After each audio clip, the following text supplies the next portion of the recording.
வணக்கம் நண்பர்களே. இப்போது நீங்கள் பார்க்குறது மஞ்சள் கலர் மின்னல் லில்லி.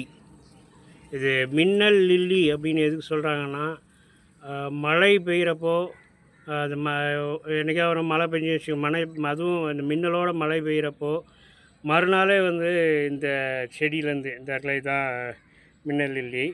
இந்த செடியிலேருந்து இந்த காம்பு வந்துடும், அந்த பூ பூ மொட்டு வந்துடும். ஒரு 2 நாள்லேயே பார்த்திங்கன்னா பூ மலர ஆரம்பிச்சிடும்.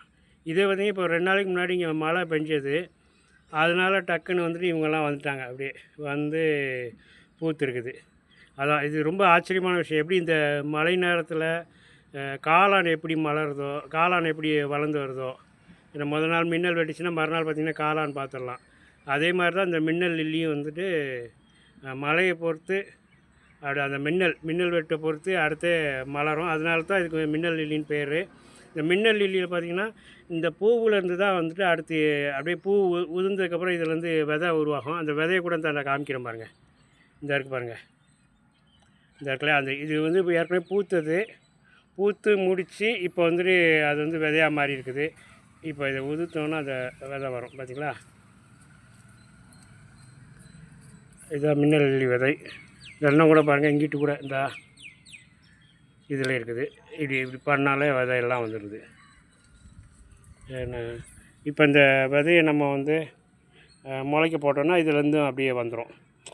இப்போ பொடி பொடியாக அந்த இலையெல்லாம் இருக்கு இல்லையா, இதெல்லாம் இப்படி விதையை போட்டு மலர்ந்து வர்றதான். இது மஞ்சள் கலரில் இருக்க மாதிரி பிங்க் கலரு, வெள்ளை, இப்படி நிறைய நிறங்கள் இருக்குது. மொத்தமாக அப்படி வளர்கிறப்ப அப்படியே ஒரே நேரத்தில் மஞ்சளாக இருக்கும், ஒரே நேரத்தில் பிங்க்காக இருக்கும், ஒயிட்டாக இருக்கும். அது பார்க்குறதுக்கு ரொம்ப ரொம்ப அழகாக இருக்கும். இது அழகுக்காக வளர்க்குறதா. இது கிழங்குலேருந்து வரக்கூடியதாக வரும். கீழே பார்த்திங்கன்னா வெங்காயம் மாதிரி தான் அதுக்கு அடியில் அந்த கிழங்கு இருக்கும். அந்த கிழங்கை நீங்கள் எடுத்து நட்டு வச்சாலும் அதுலேருந்தும் நம்ம செடியை வளர வைக்கலாம். ஓகேங்களா. இன்றைய நாள் உங்கள் அனைவருக்கும் இனிதாக அமைய எனது வாழ்த்துக்கள், மகிழ்ச்சி.